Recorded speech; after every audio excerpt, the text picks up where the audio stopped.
ये आकाशवाणी दिल्ली है। लीजिए सुनिए माननीय प्रधानमंत्री श्री नरेंद्र मोदी के मन की बात का संस्कृत अनुवाद। मम प्रियाः परिवारजनाः नमस्कारः। मन की बात कार्यक्रमस्य ऑगस्ट मासिके अंके भवतां पुनरेकवारं बहुशः स्वागतम्। न स्मरामि न च कदापि एतादृशं संवृत्तं स्यात् यत्र श्रावणमासे एव द्विवारं मन की बात कार्यक्रमः प्रसारितः अभविष्यत्। परम् एतद्वारं तथैव जायमानम् अस्ति। श्रावणमासः अर्थात् महाशिवस्य मासः, उत्सवानाम् उल्लासस्य च मासः। चंद्रयानस्य सफलतया उत्सव परिवेशः एषः नैकगुणितः अभिवृद्धः। चंद्रयानस्य चंद्रमसि अवतरणस्य 3 दिवसावधिकः कालः अतीतः। एषा सफलता तावती महती अस्ति यस्याः कियती अपि चर्चा भवेत् सा न्यूना एव भविष्यति। अद्य यदा भवद्भिः सम्भाषमाणा अस्मि तदा एकस्याः पुरातन्याः स्वकीयायाः कवितायाः काश्चन पंक्तिः स्मरन् अस्मि। आकाशात् शिरः उन्नमय्य गहनमेघान् विदार्य प्रकाशम् अभिसंकल्प्य अधुनैव उदितोऽस्ति सूर्यः। दृढनिश्चयेन अग्रेसरः भूत्वा प्रत्येकं काठिन्यम् उल्लङ्घ्य घनान्धकारम् अपसारयितुम् अधुनैव उदितोऽस्ति सूर्यः। आकाशात् शिरः उन्नमय्य गहनमेघान् विदार्य अधुनैव उदितोऽस्ति सूर्यः। मम परिवारजनाः, ऑगस्ट मासे 23 दिने भारतेन भारतस्य च चंद्रयानेन एतत् प्रमाणितं यत् संकल्पस्य केचन सूर्याः चंद्रे अपि जायन्ते। चंद्रयानाभियानं नूतन भारतस्य तस्य मनोभावस्य प्रतीकरूपं संवृत्तं यत् प्रत्येकं परिस्थितौ जयं काङ्क्षते अथ च सर्वथा जेतुम् अपि जानाति। सखायः, एतस्य अभियानस्य तादृशः कश्चन पक्षः अपि अभवत् यस्य चर्चां विशेषरूपेण भवद्भिः सह कर्तुमिच्छामि। अपि स्मरन्तः स्युः भवन्तः ऐषमः अहं रक्तदुर्गे उक्तवान् आसं यत् अस्माभिः विमेन् लेड् डेवलपमेंट इति महिला नेतृत्व विकासः राष्ट्रीय चरित्र रूपेण शक्तियुतः करणीयः। यत्र महिला शक्तेः सामर्थ्यं युक्तं भवति तत्र असंभवम् अपि संभवं भवितुम् अर्हति। भारतस्य चंद्रयानाभियानं नारी शक्तेः जीवत् उदाहरणमस्ति। एतस्मिन् संपूर्णे अभियाने अनेकाः महिला वैज्ञानिकाः अभियन्त्र्यः च साक्षात् सम्बद्धाः सन्ति। एताभिः विभिन्नासु परियोजनासु परियोजना निदेशिका, परियोजनाधिकारी इत्येतादृशानि महत्वपूर्ण पदानि सम्भालितानि। भारतस्य पुत्र्यः अधुना अनन्तकथ्यमानस्य अन्तरिक्षस्य अपि समाह्वानं कुर्वन्ति। कस्यचित् देशस्य पुत्र्यः यदि एतावत्यः आकाङ्क्षिण्यः भवेयुः तर्हि तं देशं विकासात् अवरुद्धुं न शक्यते। सखायः, अस्माभिः एतावत् महल्लक्ष्यम् एतदर्थं पूर्णं कृतं यतोहि अद्यत्वे अस्माकं स्वप्नाः अपि विशालाः सन्ति अथ तदनु प्रयासाः अपि।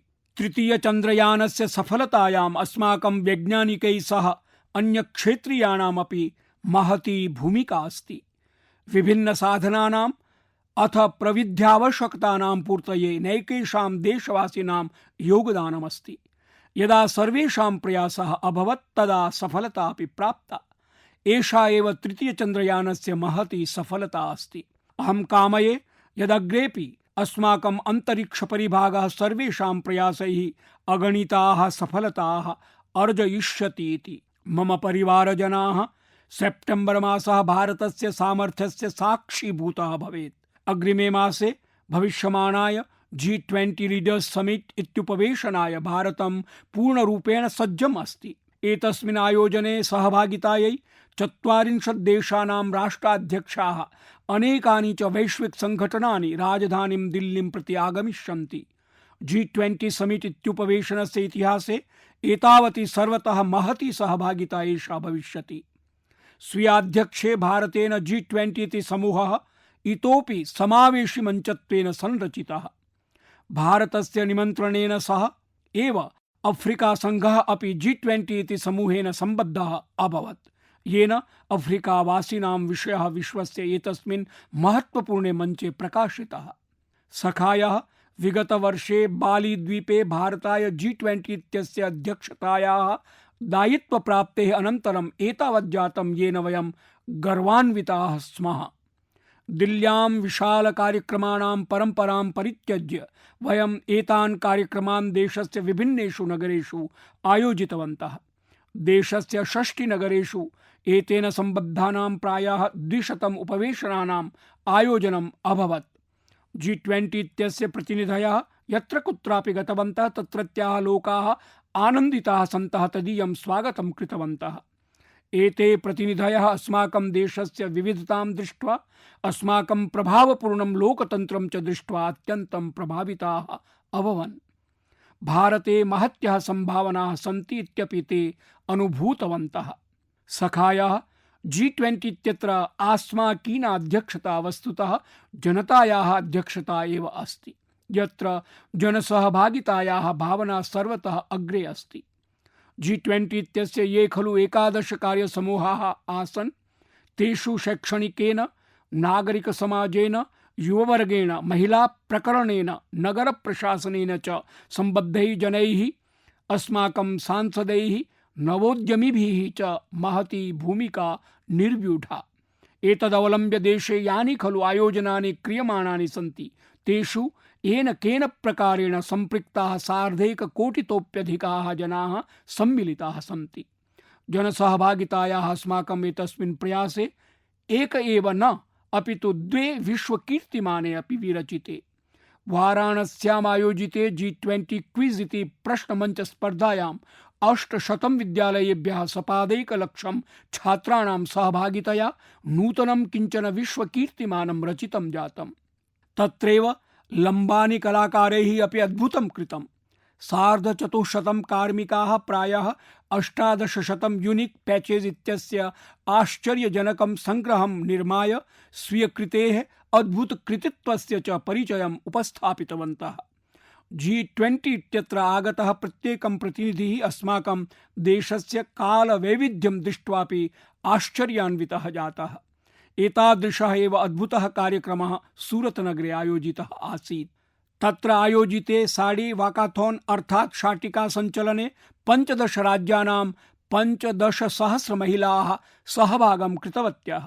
एतेन कार्यक्रमेण सूरतनगरस्य वस्त्रोद्योगः तु समृद्धः एव, सहैव वोकल फॉर लोकल इत्येतद् अभियानम् अपि लाभान्वितं जातम्। एतेन च स्थानीयेभ्यः वैश्विक मार्गः अपि निर्मितः। श्रीनगरे G20 इत्युपवेशनस्य अनन्तरं काश्मीरे पर्यटकानां संख्यायाम् अतिवृद्धिः अवलोकिता। अहं समग्र देशवासिनः कथयामि यत् आगच्छन्तु, सम्भूय G20 इत्युपवेशनं सफलं करवाम, देशस्य च गौरवं वर्धयाम। मम परिवारजनाः, मन की बात प्रसारणस्य अंके वयं स्वीय युवसन्ततीनां सामर्थ्यस्य चर्चां प्रायशः कुर्मः एव। अद्य क्रीडा तादृशं किञ्चन क्षेत्रमस्ति यत्र अस्माकं युवानः निरन्तरं नूतनाः सफलताः प्राप्नुवन्ति। अहम् अद्य मन की बात कार्यक्रमे तादृश्याः एकस्याः प्रतियोगितायाः चर्चां करिष्यामि यत्र अनतिचिरम् एव अस्माकं क्रीडकाः उत्तमं प्रदर्श्य देशस्य ध्वजाम् उत्तोलितवन्तः। कतिपय दिवस पूर्वम् एव चीनदेशे विश्वस्तरीयाः विश्वविद्यालयीयाः क्रीडाः आयोजिताः आसन्। एतासु क्रीडासु ऐषमः भारतस्य उत्कृष्टं प्रदर्शनम् अभवत्। अस्माकं क्रीडकैः आहत्य 26 पदकानि विजितानि, येषु 11 स्वर्णपदकानि सन्ति। भवन्तः एतद् विज्ञाय प्रसन्नाः भविष्यन्ति यत् 99,990 वर्षादारभ्य अधुना यावत्यः विश्वस्तरीयाः विश्वविद्यालयीयाः क्रीडाः अभवन्, तासु विजितानां पदकसंख्यां यदि योजयाम तदापि एषा संख्या 18 यावत् एव प्राप्नोति। एतेषु दशकेषु केवलम् 18, तत्रैव ऐषमः अस्माकं क्रीडकैः 26 पदकानि जितानि। अतएव विश्वस्तरीय विश्वविद्यालयीय क्रीडासु पदक विजेतारः क्रीडकाः छात्राः अधुना दूरभाषेण मया सह युक्ताः सन्ति। अहं सर्वप्रथमम् एतेषां विषये भवतः सर्वान् विज्ञापयामि। उत्तर प्रदेश निवासिनी प्रगतिः आर्चरी इति धनुर्वेद स्पर्धायां पदकम् अर्जितवती। असमवासिना अम्लानेन एथलेटिक्स इति क्रीडावर्गे पदकं जितम्। उत्तर प्रदेश वास्तव्या प्रियंका रेस वॉक इति क्रीडायां पदकं विजितवती। महाराष्ट्रस्य च निवासिनी अभिदन्या शूटिंग इति लक्ष्यभेद क्रीडायां पदकं विजितवती। मोदीवर्यः मम प्रियाः युवक्रीडकाः नमस्कारः। युवक्रीडकाः नमस्ते श्रीमन् मोदीवर्यः, भवद्भिः सम्भाष्य अहम् आनन्दितः अस्मि। अहं सर्वप्रथमं भारतस्य विश्वविद्यालयेभ्यः चिताय एतस्मै दलाय शुभकामनाः प्रकटयामि, यतः भवद्भिः भारतस्य नाम उज्ज्वलितं कृतम्। विश्वस्तरीय विश्वविद्यालयीय क्रीडासु भवद्भिः स्त्रियेन उत्तमप्रदर्शनेन प्रत्येकं देशवासिनः मस्तकं गर्वेण उन्नतं कृतम्। तस्मात् सर्वादौ तु भवतः सर्वान् प्रति अनेकानि शुभकामना वचांसि प्रकटयामि। प्रगते एतस्य संवादस्य आरम्भम् अहं भवत्या सह कुर्वन् अस्मि। भवती सर्वप्रथमं मां कथयतु यत् पदकद्वयं विजित्य यदा च इतः गतवती आसीत् किम् इदं चिन्तितमासीत्, अथ एतावन्तं महान्तं विजयम् अर्जयित्वा कथम् अनुभवति भवती? प्रगतिः महोदय, अहम् अत्यन्तं गौरवान्विता आसम्। एतावती प्रसन्नास्मि यत् देशस्य ध्वजं मानं च वर्धितवती। एकवारं तु स्वर्णपदकं न प्राप्य दुःखं जातं, परं द्वितीयवारं मस्तिष्के एतदेव आसीत् यत् किमपि वा भवेत् एतत् मानम् अधः कथमपि न गच्छेत्, यथा कथञ्चित् सर्वतः ऊर्ध्वम् एव उत्तोलनीयः ध्वजः इति। यदा वयं द्वन्द्वम् अन्ते विजितवन्तः तदा तत्रैव मञ्चे सः क्षणः अत्यन्तं प्रसन्नतया आमानितः। सुन्दरः आसीत् सः क्षणः, अप्रतिमगर्वानुभवः आसीत्। मोदीवर्यः प्रगते शारीरिकाः विविधाः समस्याः भवती सम्मुखीकृतवती, ताभ्यः भवती बहिः आगतवती।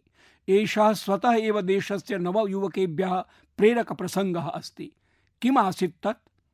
प्रगतिः श्रीमन् 20-20-शततमवर्षस्य मै मासस्य 5 दिनाङ्के मम मस्तिष्के रक्तस्रावः जातः। अहं वेंटिलेटर इत्यस्मिन् प्राणप्रावाहके यन्त्रे आसम्। किमपि न स्पष्टम् आसीत्, न मम रक्षणं न च रक्षणविधिः, परं मयि अन्तः साहसं धैर्यं च आसीत् यत् मया गन्तव्यमस्ति, पुनः क्रीडाङ्गणे स्थातव्यमिति। शरसन्धानं करणीयं, मम प्राणरक्षणे सर्वथा भगवतः एव कृपा अस्ति। तदनन्तरं चिकित्सकस्य, तदनन्तरं च आर्चरी इति धनुर्विद्यायाः। अस्माभिः सह अम्लानः अपि अस्ति। अम्लान, कृपया कथयतु एथलेटिक्स् इति क्रीडां प्रति एतावती रुचिः कथम् अभवत्? अम्लानः आम्, नमस्कारः श्रीमन् मोदीवर्यः, नमस्कारः नमस्कारः। अम्लानः श्रीमन्, एथलेटिक्स् क्रीडां प्रति पूर्वं तावती रुचिः नासीत्। पूर्वम् अहं पादकन्दुकक्रीडाम् अधिकं क्रीडामि स्म, परं यथासमयं मम भ्रातुः मित्रं माम् एथलेटिक्स् क्रीडावर्गे स्पर्धासु सहभागितायै प्रेरितवान्।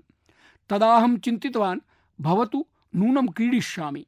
तदा प्रथमवारं यदा अहं राज्यस्तरे क्रीडितवान् तदा पराजितः अभवम्। पराजयः तु मह्यं न रोचते।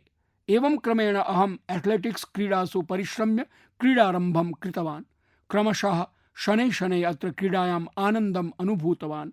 एवं प्रकारेण एव मम रुचिः अभिवृद्धा।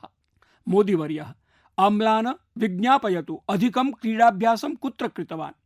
अम्लानः अधिकतया अहं हैदराबादे साई रेड्डी महोदयस्य निरीक्षणे क्रीडाभ्यासं कृतवान्। अनन्तरम् अहं वासाय भुवनेश्वरं गतवान्। तत्र च औपचारिकरूपेण मम क्रीडाभ्यासः आरब्धः। अस्तु, अस्माभिः सह प्रियङ्का अपि अस्ति। प्रियङ्के, भवती 20 किलोमीटर् मितस्य रेस् वाक् इत्यस्य गणस्य सदस्या आसीत्। समग्रः देशः अद्य भवतीं शृण्वन् अस्ति, अथ च देशवासिनः एतस्याः क्रीडायाः विषये ज्ञातुमिच्छन्ति। भवती एतत् कथयतु यत् एतदर्थं कथं प्रकारकस्य कौशलस्य आवश्यकता भवति, अथ च भवत्याः जीवनं कुतः कुत्र पर्यन्तं प्राप्तम्? प्रियङ्का, मम क्रीडावर्गे तु अत्यन्तं काठिन्यं भवति, यतोहि 5 निर्णायकाः भवन्ति। यदि धावनमपि किञ्चित् कुर्याम तर्हि ते अस्मान् क्रीडातः बहिष्कर्तुं शक्नुवन्ति। मार्गात् स्वल्पम् एव ऊर्ध्वं भवामः, कूर्दनम् आगच्छेत् वा तदापि क्रीडातः बहिष्कुर्वन्ति। न एतावद् एव, जानुमोचनमपि न तत्र अनुमतम्। मम कृते तु 2 वारम् अवधाननिर्देशः आगतः। तदनन्तरम् अहं स्वगतिं सम्भालितवती, यतः कथञ्चिदपि न्यूनातिन्यूनं दलपदकं तु जेतव्यम् एव, यतोहि देशाय अत्र आगताः वयं रिक्तहस्ताः गन्तुं न शक्नुमः इति। मोदीवर्यः आम्, अपि भवतः पिता, भ्राता, अन्ये च सर्वे कुशलिनः? प्रियङ्का आम श्रीमन् सर्वं कुशलम्। अहं सर्वान् कथयामि। भवान् अत्यन्तं प्रेरकवचांसि कथयति। सत्यमेव महोदय, अत्यन्तं समीचीनम् अनुभवामि। यतोहि वर्ल्ड यूनिवर्सिटी प्रभृति क्रीडानां भारते एतावती पृच्छा एव नासीत्, परन्तु अधुना एतावती सहायता प्राप्यते एताभ्यः क्रीडाभ्यः अपि। वयं ट्वीट सन्देशान् अपि पश्यन्तः स्मः। प्रायः सर्वे ट्वीट सन्देशान् लिखन्ति यत् वयम् एतावन्ति पदकानि जितवन्तः। अत्यन्तं प्रसन्नता अनुभूयते, यतः ओलम्पिक्स क्रीडा इव एताः अपि प्रोत्साहनं प्राप्नुवन्ति। मोदीवर्यः: अस्तु प्रियङ्के, मम पक्षतः शुभकामनाः। भवत्या देशस्य नाम उन्नतम्। आगच्छन्तु अधुना अभिधन्यया सम्भाषणं कुर्मः। अभिधन्या: नमामि महोदय। मोदीजी: आत्मनः विषये कथयतु। अभिधन्या: महोदय, अहं महाराष्ट्रस्य कोल्हापुरतः अस्मि। शूटिंग इति लक्ष्यभेदक्रीडायां 25 मीटर क्रीडा पिस्टल् मिते अपि च 10 मीटर वायु पिस्टल् मिते च परिमाणे स्पर्धाद्वये भागं गृह्णामि। मम पितरौ उच्चविद्यालय शिक्षकौ स्तः। अहं 15-2000 वर्षे लक्ष्यभेदक्रीडाम् आरब्धवती। यदा अहं लक्ष्यभेदक्रीडाम् आरब्धवती तदा कोल्हापुरे तावन्ति सौविध्यानि नैवासन्। वडगामतः कोल्हापुरं यावत् बसयानेन गमने सार्धैकहोरामितः कालः अपेक्षितः भवति। ततः पुनरागमनाय अपि तावान् कालः अपेक्षते। चतस्रीणां होराणां च प्रशिक्षणसमयम् आहत्य प्रतिदिनं 6-7 होरावधिः प्रशिक्षणे गमनागमने च व्यतीतः भवति स्म। एतेन मम विद्यालयः उपरुद्धः जायते स्म।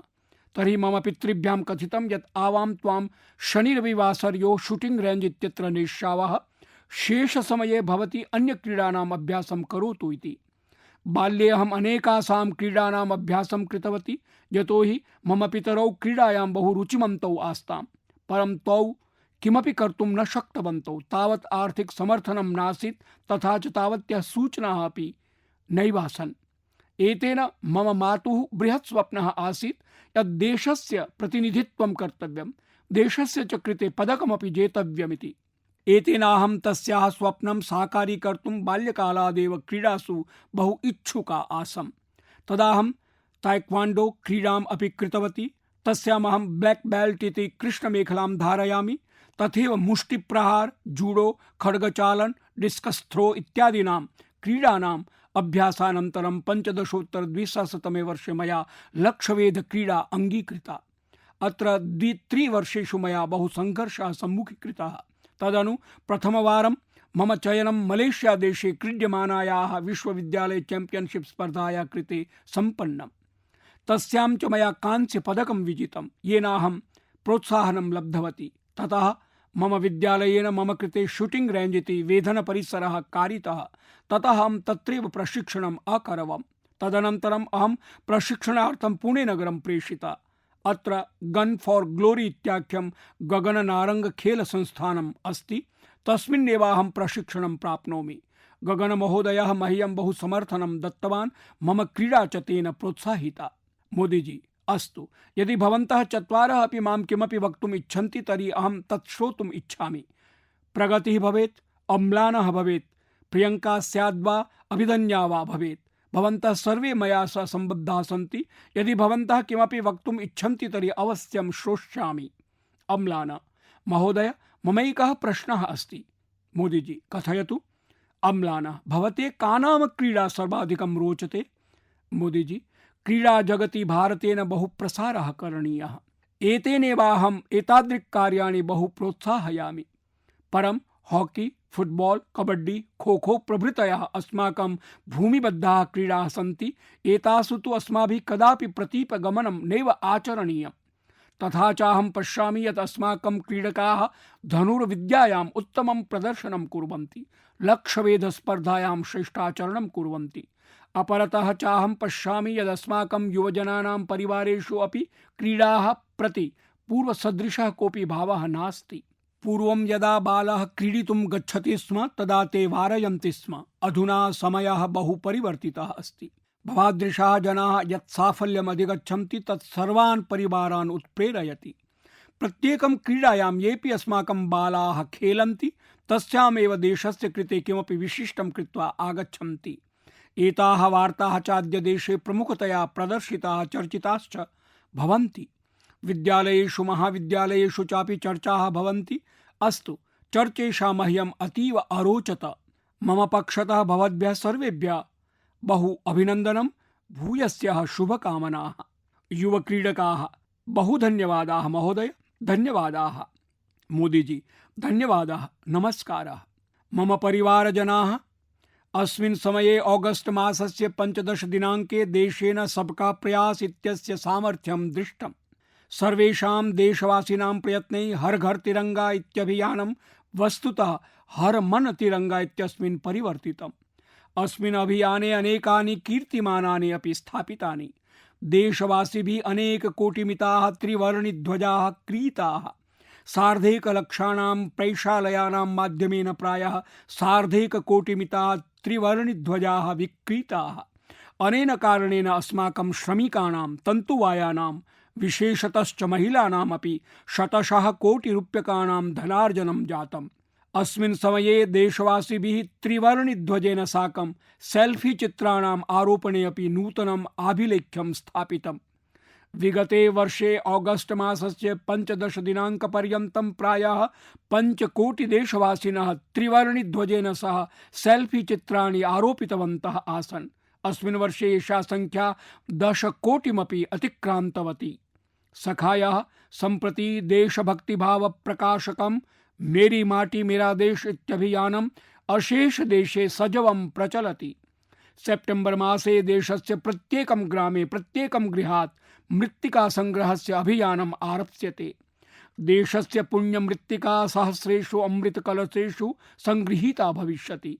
अक्टोबर मासस्य अन्ते सहस्रशः अमृतकलशाः यात्रया सह देशस्य राजधानीं दिल्लीं प्राप्स्यन्ति। अनया मृत्तिकया एव दिल्लीनगरे अमृतवाटिकायाः निर्माणं भविष्यति। मम विश्वासः अस्ति, प्रत्येकं देशवासिनः प्रयासः अभियानमेतत् सफलं करिष्यति। मम परिवारजनाः, अस्मिन् समये मया संस्कृतभाषायां लिखितानि अनेकानि पत्राणि प्राप्तानि। अस्य कारणमस्ति यत् श्रावणमासे पूर्णिमायां विश्व संस्कृत दिवसः आमान्यते। सर्वेभ्यः विश्व संस्कृत दिवसस्य हार्दाः शुभकामनाः। भवद्भ्यः सर्वेभ्यः विश्व संस्कृत दिवसस्य भूरिशः अभिनन्दनं व्याहरामि। वयं सर्वे जानीमः यत् संस्कृतं विश्वस्य प्राचीनतमासु भाषासु अन्यतमा अस्ति। एषा अनेकासां भाषाणां जननी अपि निगद्यते। संस्कृतं प्राचीनतया साकम् आत्मनः वैज्ञानिकतायाः, व्याकरणस्य च कृतेपि ज्ञायते। भारतस्य अति प्राचीनं ज्ञानं सहस्रेभ्यः वर्षेभ्यः संस्कृत भाषायाम् एव संरक्षितम्। योग, आयुर्वेद, दर्शन इत्यादिषु विषयेषु अनुसन्धानं कुर्वन्तः जनाः अधुना अधिकाधिकं संस्कृताध्ययनं कुर्वन्ति। बह्व्यः संस्थाः अपि अस्मिन् क्षेत्रे अतीवोत्तमं कार्यं कुर्वन्ति, यथा संस्कृत संवर्धन प्रतिष्ठानं, संस्कृत फॉर योग, Sanskrit for Ayurveda, Sanskrit for Buddhism इति योगाय संस्कृतम्, आयुर्वेदाय संस्कृतं, बौद्ध धर्माय संस्कृतं चेत्यादयः अनेकान् पाठ्यक्रमान् सञ्चालयन्ति। संस्कृत भारती जनेभ्यः संस्कृत शिक्षणार्थम् अभियानं चालयति। अस्मिन् भवन्तः 10 दिवसीये संस्कृत संभाषण शिबिरे सहभागी भवितुं शक्नुवन्ति। अहं प्रसन्नः अस्मि यत् अद्यत्वे जनेषु संस्कृत विषयिणी जागर्तिः संवर्धिता, गौरवभावश्च एधितः। एतदर्थं च विगतेषु वर्षेषु देशस्य विशिष्टं योगदानम् अप्यस्ति।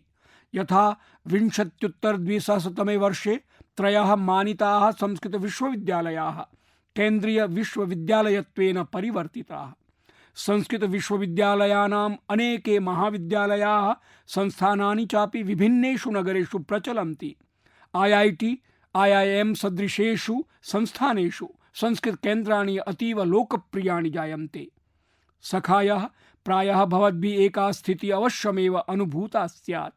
मूलैः संयोजनस्य अस्माकं संस्कृतिना सह संबद्धतायाः, अस्माकं परम्परायाश्च अतीव सुदृढमाध्यमम् अस्माकं मातृभाषा अस्ति। यदा वयम् आत्मनः मातृभाषया संबद्धाः भवामः तदा सहजतया स्वीय संस्कृत्या संबद्धाः भवामः। आत्मनः संस्कारैः परम्परया च सह संयुक्ताः भवामः। अस्माकं प्राचीन वैभवेन सह संबद्धाः भवामः। तथैव भारतस्य अपरा मातृभाषा अस्ति गौरवशालिनी तेलुगु भाषा। अस्य मासस्य 29तमः दिवसः तेलुगु दिवसरूपेण आचर्यते। अंदरिकी तेलुगु भाषा दिनोत्सव शुभाकांक्षलु। भवद्भ्यः सर्वेभ्यः तेलुगु दिवसस्य बहुवर्धापनानि। तेलुगु भाषायाः साहित्ये परंपरायां च भारतीय संस्कृतेः अनेकानि अमूल्यरत्नानि निगूढानि सन्ति। तेलुगु भाषायाः एतत् परंपरायाः लाभः समग्र देशाय भवतु इत्यस्य कृतेपि बहवः प्रयासाः विधीयन्ते। मम परिवारजनाः, मन की बात प्रसारणस्य अनेकेषु प्रकरणेषु अस्माभिः पर्यटनविषये चर्चा विहिता अस्ति। वस्तूनां स्थानानां वा साक्षात् दर्शनम्, अवगमनं, कतिपयक्षणं यावच्च तेषाम् अनुभवग्रहणं च विशिष्टानुभूतिं जनयन्ति। कोऽपि समुद्रस्य कीदृशमपि वर्णनं कुर्यात् तदापि वयं समुद्रदर्शनं विना तस्य विस्तारम् अनुभवितुं नैव शक्नुमः। कोऽपि हिमालयविषये कथमपि शब्दचित्रं लिखेत् तदापि हिमालयस्य अदर्शनेन तस्य सौन्दर्याकलनं कर्तुं न शक्यते। अतएव अहं भवद्भ्यः सर्वेभ्यः बहुधा आग्रहं करोमि यत् यदा कदापि अवसरः प्राप्यते तदा अस्माकं देशस्य सौन्दर्यं विविधतां च द्रष्टुम् अवश्यं गन्तव्यम्। वयं प्रायः अन्यमपि एकं वृत्तं पश्यामः यद्वयं विश्वस्य प्रत्येकं कोणं तु अन्वेषयामः, परम् आत्मनः निवासजातस्य नगरस्य, राज्यस्य वा बहूनाम् उत्तमस्थानानां वस्तूनां च विषये अनभिज्ञाः भवामः। बहुवारम् एवं भवति यत् जनाः स्वीयस्यैव नगरस्य ऐतिहासिकस्थानानां विषये बहु न जानन्ति। एवमेव धनपालवर्येण साकमपि अभवत्। धनपालमहोदयः बेङ्गलूरुनगरस्य परिवहनकार्यालये यानचालकरूपेण कार्यं करोति स्म। प्रायः 17 वर्षेभ्यः पूर्वम् असौ पर्यटनविभागे उत्तरदायित्वं प्राप्तवान्। अधुना जनाः एनं बेङ्गलूरु दर्शनी इति नाम्ना जानन्ति। धनपालः पर्यटकान् नगरस्य विभिन्नेषु पर्यटनस्थलेषु नयति स्म। एतादृशायाम् एव एकस्यां यात्रायाम् एकः पर्यटकः तं पृष्टवान् यत् बेङ्गलूरुनगरे जलसञ्चयपात्रं सेङ्की टैङ्क् इति नाम्ना कथम् उच्यते। असौ अस्य प्रश्नस्य उत्तरं न जानाति स्म इति कृत्वा अतीव दुःखितः जातः। एवं सति असौ आत्मनः ज्ञानवर्धनार्थं सचेष्टः जातः। आत्मनः परंपराणां विषये ज्ञानस्य अनुरागेण असौ अनेकाः शिलाः, अनेकान् च शिलालेखान् प्राप्तवान्। अस्मिन् विषये धनपालमहोदयः एतावल्लीनः जातः यदनेन एपिग्राफी इति शिलालेखशास्त्रे डिप्लोमा उपाधिः अपि अधिगतः। साम्प्रतम् असौ सेवानिवृत्तः, तथापि बेङ्गलूरुनगरस्य इतिहासान्वेषणस्य तस्य अनुरागः अद्यापि सम्प्रवर्तते। सखायाः अहं ब्रायन् डी खार्प्रन् महोदयस्य विषये चर्चां कुर्वन् अतीव प्रसन्नः अस्मि। असौ मेघालय निवासी अस्ति। अस्य च स्पेलियोलॉजी विषये महती रुचिः अस्ति। सरलभाषायाम् एतस्य अर्थः गुहानाम् अध्ययनं भवति। अनेक वर्षपूर्वं कथापुस्तकानाम् अध्ययनप्रसङ्गे एतस्मिन् विषये तस्य रुचिः जागृता अभवत्। 64-19 वर्षे असौ विद्यालयछात्ररूपेण प्रथमम् अन्वेषणं कृतवान्। 90-19 वर्षे असौ स्वीयमित्रेण साकम् एकं सङ्घं स्थापितवान्। एतस्य माध्यमेन सः मेघालयस्य अज्ञातगुहानां विषये ज्ञातुम् आरब्धवान्। कालान्तरेण असौ स्वसमूहेन साकं सम्भूय मेघालये 1,000-700 गुहानाम् अन्वेषणं कृत्वा राज्यं विश्वगुहामानचित्रे स्थापितवान्। भारतस्य दीर्घतमासु गभीरतमासु च गुहासु अनेकाः मेघालये वर्तन्ते। ब्रायन् महोदयस्य दलेन तेषां गुहाजीवानामपि सूच्यङ्कनं कृतमस्ति, ये विश्वे अन्यत्र कुत्रापि न लभ्यन्ते। अहमस्य सम्पूर्णस्य दलस्य प्रयासानां प्रशंसां करोमि। युगपदेव अहं मेघालयस्य गुहानां भ्रमणस्य योजनां कर्तुमपि भवतः अध्यर्थयामि।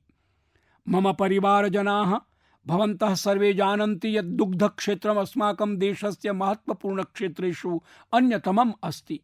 अस्माकं मातृभगिनीनां जीवने महत् परिवर्तनं विधातुम् अस्य अतीव महत्त्वपूर्णा भूमिका अवर्तत। कतिपय दिवस पूर्वमेव अहं गुजरातस्य बनास डेयरी इत्यस्य एकस्य रोचकोपक्रमस्य विषये ज्ञातवान्। बनास डेयरी एशिया महाद्वीपस्य बृहत्तम दुग्धशाला रूपेण स्वीक्रियते। अत्र प्रतिदिनं समासेन 75 लक्ष लीटर मितं दुग्धं संसाधितं भवति। अनन्तरम् एतत् अन्येषु राज्येषु अपि प्रेष्यते। अन्येषु राज्येषु दुग्धस्य सत्वरं वितरणार्थम् अद्यावधि दुग्धवाही ट्रक यानानां, रेल यानानां वा प्रयोगः क्रियते स्म। परमस्मिन् अपि बहूनि आह्वानानि भवन्ति स्म। प्रथमतश्च दुग्धस्य आरोहणे अवरोहणे च बहुकालः अपेक्षितः भवति स्म। कतिपयवारं च दुग्धं मलिनमपि जायते स्म। एतस्याः समस्यायाः निवारणार्थं भारतीय रेल विभागेन नूतन प्रयोगः आचरितः। रेल विभागेन पालनपुरतः नवरेवाड़ी पर्यन्तं ट्रक ऑन ट्रैक इति सुविधा आरब्धा। अस्यां व्यवस्थायां दुग्धवाहकानि ट्रक यानानि रेल याने आरोह्यन्ते। एतेन दुग्धस्य परिवहने महती समस्या दूरीभूता। ट्रक ऑन ट्रैक सुविधायाः परिणामाः अतीव तोषप्रदाः अभवन्। पूर्वं दुग्धप्रेषणे 30 घण्टानां समयः अपेक्षितः भवति स्म। सोऽधुना अर्धादपि न्यूनसमयमितः जातः। अनेन कारणेन इन्धनजन्यं प्रदूषणं समाप्तं जातं, तथैव च इन्धनस्य व्ययः अपि न्यूनतरः जातः। एतेन ट्रक चालकानामपि बहुलाभः जातः।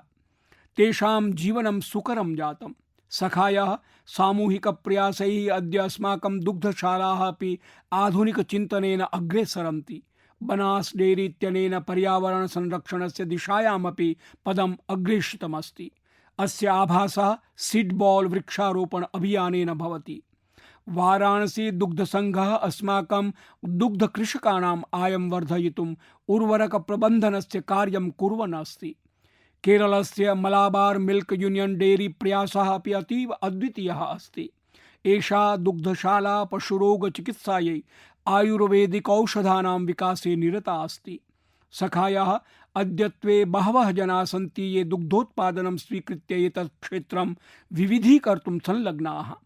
राजस्थानस्य कोटानगरे दुग्धशाला संचालकस्य अमनप्रीत सिंहस्य विषये अपि भवता अवश्यं ज्ञातव्यम्।